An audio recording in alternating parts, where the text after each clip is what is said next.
Hey, I'm Heather Wild. I'm an expat from the southern US, and apologies about the lighting and everything. I just wanted to make this really quick. I ran across this post by Bernice King. She is Martin Luther King Jr.'s daughter, and it was a post on Facebook on February 8th, 2017 on her account called Be a King. And it is some wise advice circulating. So I'm just going to read this and I'll put the link down below. But this is really important advice. I'm not in the US to be able to protest, but I want to add my voice to the voices of dissent around the current regime. So it's April 20th, 2025, to give you context if you're running across this years from now. Okay, number one, use his name sparingly. And she's talking about the man who is president of the United States right now, so as not to detract from the issues.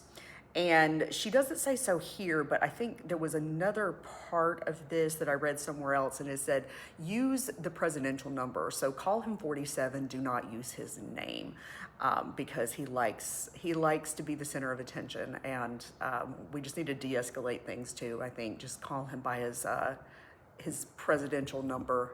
And okay. Number two, remember this is a regime and he is not acting alone. And she talks later in the post about this is, instead of attributing everything to him, attribute it to the Republicans and the Republican Party. Because yes, our Democratic senators and House Representatives and just, the Democratic Party needs to be standing up to him as well. But it's really the Republicans that have a lot of power right now. They're the ones that need to be taking him down from the inside. So instead of blaming everything on 47, instead put the blame where it squarely rests, and that is on the Republican Party as a whole.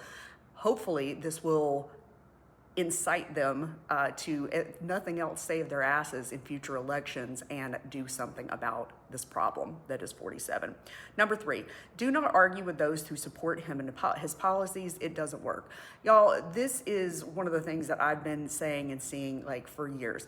If you're in a conversation with someone and they ask you your opinion and you state your opinion, that's one thing. But just randomly going to people and telling people that they're wrong, that they're stupid, that, calling them names, all of this stuff has got to stop if we're going to repair the American people, if we're going to repair the US. Both sides have to stop with the name calling and the childish behavior, because it is getting us nowhere.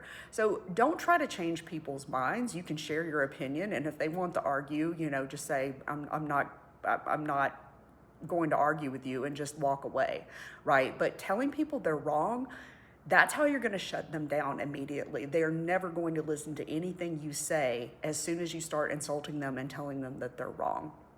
It doesn't matter that I agree with you, they're wrong, but telling them that is not going to help anything. It's just going to keep that further divide going.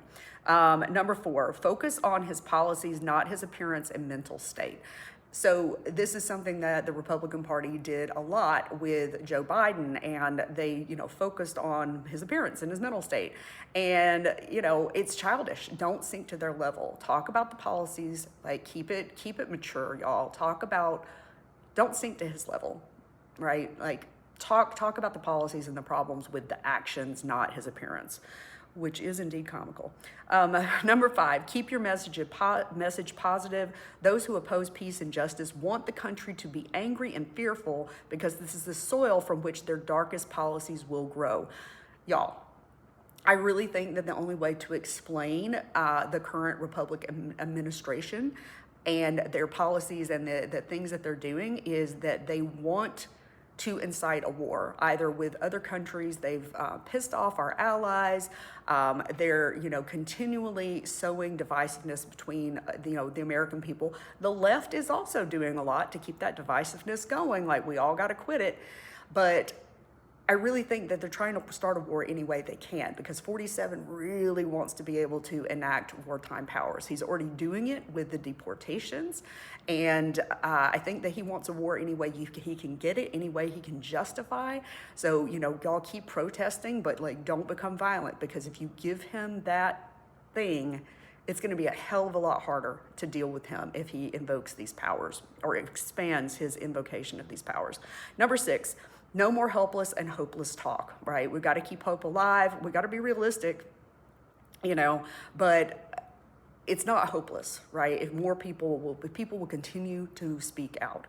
Number 7, support the artists and arts. 8, be careful not to spread fake news. Check it. Oh my gosh, 1000% yes. I actually made a video yesterday about a friend of mine told me not to come back to the US, and that's 100% true. She sent me a text message. But when I initially recorded it, I recorded some things that later on I was like, do I really know that that's true?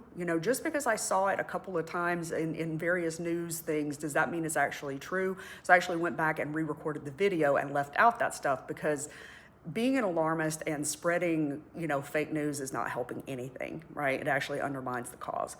Number 8, be careful not to spread fake news. It does bear repeating and repeating and repeating. 9, take care of yourselves. And 10, resist, okay? So, and she also says, keep the demonstrations peaceful. It's eerie almost that this is a post from 8 years ago, from 2017. Keep the demonstrations peaceful. In the words of John Lennon, when it gets down to having to use violence, then you are applying the system's game. The establishment will irritate you, pull your beard, flick your face to make you fight, because once they've got you violent, they know how to, hold on, I gotta scroll. They know how to handle you. The only thing they don't know how to handle is nonviolence and humor. So, but seriously, like if things start getting violent, he will invoke. I read something, and I don't want to say too much about it here because I haven't researched it a lot, but there's some subtle difference between martial law and what he actually wants to declare. But he wants his dictator badge so bad. He wants his dictator merit badge so bad, and he is going to use any excuse to take it. So this is, me as an expat. I left the U.S. last summer, in the summer of 2024.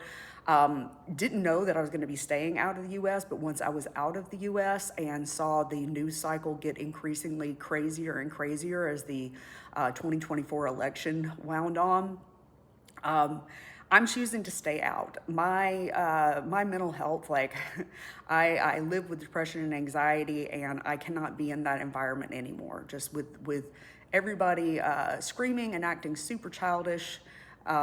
Christians claiming to be, Christians and lovers of Christ, but they're calling people's names and bullying them. And then, the far left liberals claiming love and light, but they're screaming and calling people's names, calling people names and acting like children and bullying and all this stuff. I can't with all that.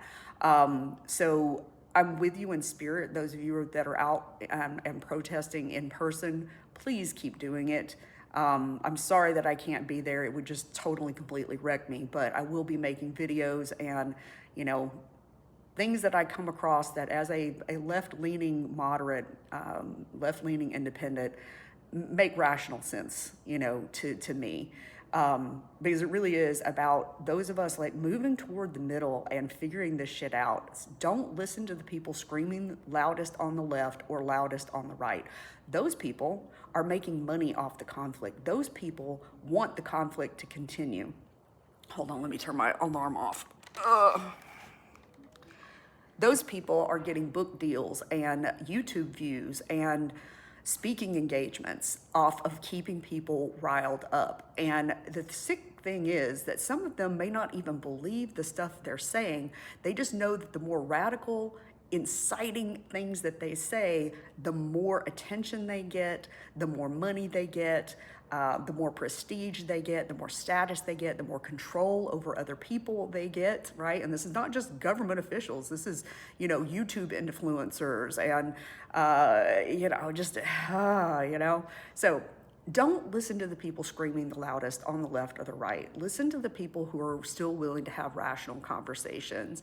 And, y'all, I don't think this is the end. I don't think it has to be at the end, but we have got to fight. Even if our way of fighting is just to take care of ourselves and, speak out digitally, it's better than nothing, right? So I hope you're taking care of yourself. I hope you're having a wonderful day. And the link to that post And that Facebook account for Bernice King is in the description. And I'll see you in my next video.